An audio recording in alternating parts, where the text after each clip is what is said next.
there, and welcome to another edition of What You Need to Know, a Canadian Polycast. I'm Alyson Fair, consultant here at Blue Sky Strategy Group, and I have the pleasure, as always, being joined by my fantastic colleagues. Today, I have Susan Smith and Jordan Paquet. Welcome to you both. Alyson. Hello, Susan. Hello, Alyson. Hello. So we just started the winter session. I want to start with you, Susan. What do you think has been the impression overall for people who don't get a chance to go to the House of Commons or watch it daily on TV? Yeah, I think the impression is buckle up. This is what we're going to see a lot of, and it's the nastiness and it's the staging for social media. There's a lot of clip formulating when it comes to questions, people trying to give statements that they don't really care actually what the answers are. In some cases, they don't care if they're actually true or not, but it gives them something they can put on their social media posts. That's one thing we're going to see this session. I think particularly from the opposition, from the government side, I think you're going to see the government trying to remind Canadians about both the policies that it's put in place, but as well as move a few things forward that are simplistic and clear for people to understand. That's what I'm noticing from this tone so far, but it's sharp and it's only going to get pointier. I couldn't agree with you more. Jordan, do you agree with Susan, or are you seeing something else? No, I agree. Look, if people were going into the Christmas break thinking that people were going to reset and cool down, they absolutely haven't. This is a parliament that has been very punchy, and it's not going to get any different from now until whenever the election is. And that's between all parties. I also think you're going to see the leaders outside the House quite a bit more. You've already seen it. You've seen Pierre Poilievre starting to travel out. That's going to continue by all points, going out, announcing new policies. And then with the Liberals and NDP coming out and counteracting it, we're going to see a budget coming up soon. We're going to have to see responses to that. So, and there's a few legislative items that they have to get through. So as Susan said, buckle up. Oh, what a ride this parliament is. Okay, so we have 59 days between now and the end of the parliamentary session where they go back to the ridings for the summer. June 21st is the round date. Susan, what do you think the trick is to navigating this environment for people who are looking to deal with Ottawa?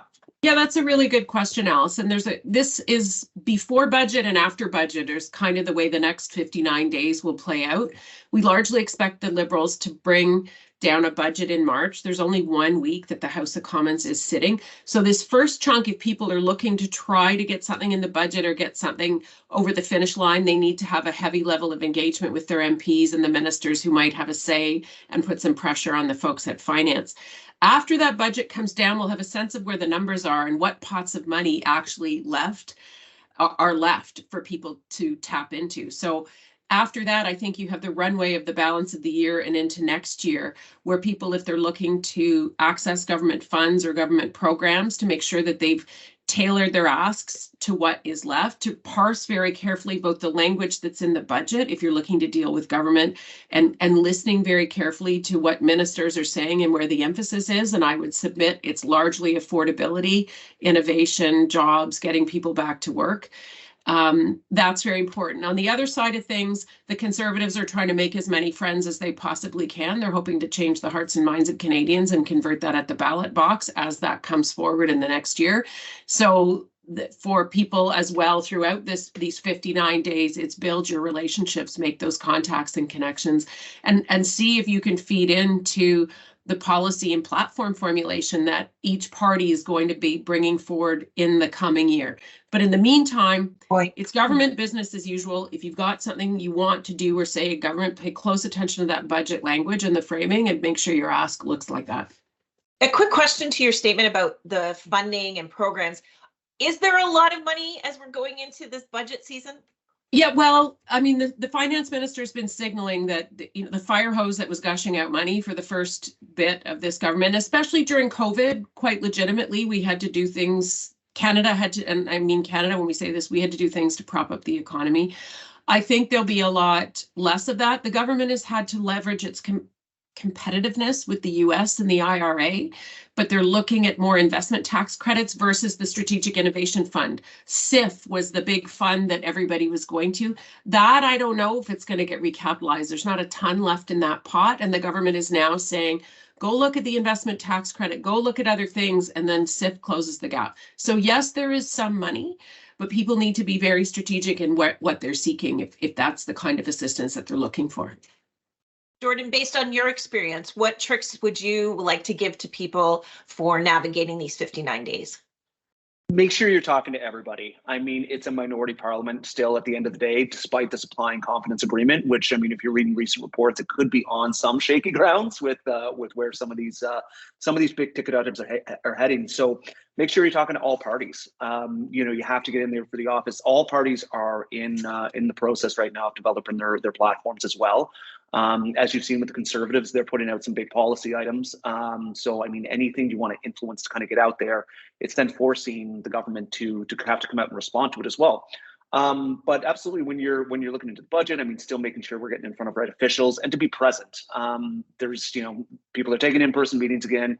You want to be here, you want to be on the ground, or at least meeting with MPs in their ridings. But it's very important to be here. Check out the committee processes, what's happening there. You definitely want to get in front of those, talking to committee members. To really get the message out, making submissions. Those are all very important matters to really help advance your agenda. Yes, Susan? Alyson, Jordan talked about the supply and confidence agreement, and for our listeners here on what you need to know, this is a really important thing. This supply and confidence agreement with the NDP struck with the Liberals may or may not survive a March 1 deadline and a potential framework for pharmacare. What's important for people to know is that does not mean the government will fall. It means that we just go back to a regular minority government situation where every supply and or confidence vote, the government has to work with whatever the opposition parties are to cobble together the numbers they need to make sure that it doesn't get voted down. That's normally how parliaments work. So there may be some people squawking saying, oh no, the government's going to fall. We're going to have an election tomorrow. Then if this supply and confidence agreement ends up, as I've used the word before, in some kind of denouement. But the reality is government will continue. I do not expect an election in 2024. I don't think the Liberals want an election. I don't think the NDP want or can afford an election. I don't think the Bloc Québécois want an election. The Conservatives do. But the number of opposition votes between NDP and Bloc Québécois, I think, are enough on various measures and various bits of legislation to continue to have this minority parliament at least into 2025. So, Jordan, do you agree with Susan? No election 2024, even though the Conservatives are at the bit, just dying for one? I mean, I certainly agree. The Liberals definitely don't want one now. I mean, their polling numbers aren't great. The Conservatives are dominating in fundraising. In Conservatives that I'm talking to across the country, they're rolling out the nominations fast and furious. But steering away from that, I do agree with Susan in that the Liberals do still have the numbers in Parliament. They can do trade-offs with the NDP, even without the supply and confidence agreement. They can do trade-offs with the Bloc on various items. So there may not be enough votes to bring it down, but just given how toxic things have been in Parliament, I don't know if it lasts its full term. There may not be an election this year. I think, you know, Liberals will look for ways to run up against the US election for sure. And I think you'll see that rhetoric really continue. They've really been testing the waters on that. So definitely expect to see a lot of those methods for anybody looking at Canada-US files. That's certainly something you're going to want to watch, and watching the tone of how we approach those. But yeah, no, it remains to be seen. Anything can happen between now and then. One scandal can throw things off the game. So it's or you have someone who guess. Can't count, like in John Crosby's government, for those of us old enough to remember that, or who know our history a little bit. So true. Susan, what's your one recommendation then as we go into this season, and then also is the election prep? What's your one recommendation for the Liberals to focus on? It's a two-parter, Alyson. It's find your message and stick to it, and do not let Mr. Poilievre let him get away with expounding like he has been without refuting it, rebutting it, or squashing it. Mr. Poilievre is in the position that he is at the moment in the polls, in part, there are a number of factors, but in part because the Liberals vacated the message cycle and let him say what he wanted to say to whomever he wanted to say it without countering any of it. There's a new director of communications in the Prime Minister's office. His name is Max Valaquette. He's an effective, excellent communicator. And I think I'm starting to see some big picture examples or expressions of that. And we have excellent cabinet ministers, and there is a more cohesive message coming out of the government. So I think my one message to the Liberals would be figure out that message and hammer both it and Poilievre as often as you can. Okay. Different, but same question to you, Jordan. What would your recommendation be for one thing for the Conservatives to really focus on? Yeah, and in Conservatives I talked to, this is their plan, is to keep doing what they're doing. I mean, what they've been doing so far has been working for them. Just stunning fundraising numbers from the last year, literally raised more than every party combined in a non-election, non-leadership race year. It was quite impressive, and it's going to be tough for anyone to catch that. The policy initiatives that they're starting to put out, they're getting more strategic with how they're doing these videos, how they're presenting things on social media, as opposed to how opposition parties in the past usually kind of just wait until the election to roll out the whole platform. And this is really forcing the government to respond in any press conference that ministers are doing, that the Prime Minister's doing.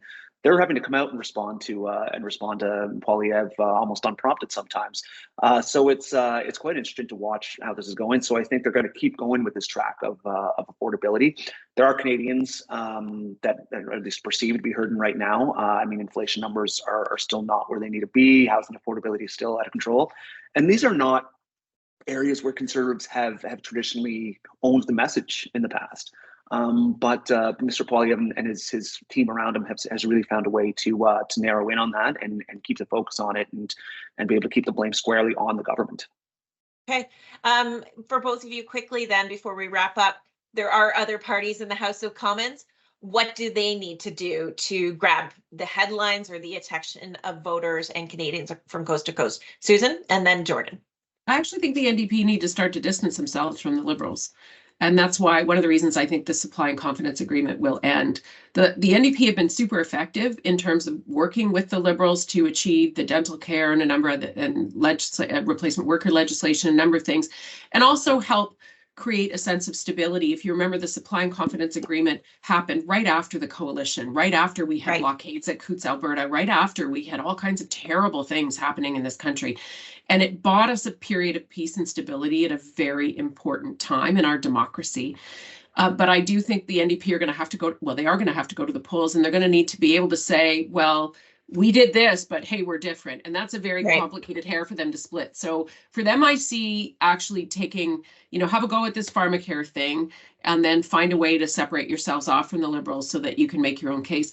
For the Bloc Québécois, we're already seeing Yves Blanchette, Mr. Blanchette, try it. He's going after the Conservatives because his vote is worrisome. He's worried that anybody who's tired of the BQ is actually going to go to the CPC, and he wants to hang on to that vote as well. Liberals are happy for him to knock the stuffing out of Pierre Poilievre in Quebec. That's great. Go for it. But that's what you're going to see the BQ do. They need to prove every time that they're relevant and they matter for Quebecers in Ottawa. Hey, Jordan? I agree. The NDP are going to. It's crucial for them to start distinguishing themselves from the Liberals if they want to pick up any seats in the next election or hang on to what they have, or take away some of what the Liberals do. They've been lockstep in everything so far, so it's pretty rich for them to come out and blame government for a variety of things when they're the ones that are propping them up, whether it's the committee or whether it's through different bills and whatnot.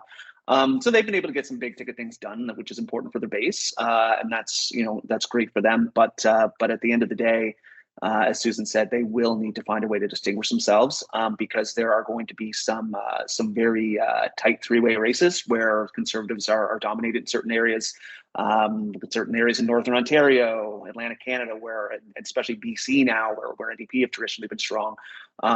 Conservatives are heavily targeting very specific seats in those areas, and if the NDP is not careful, they can lose some of their long-held seats to the Conservatives in those places.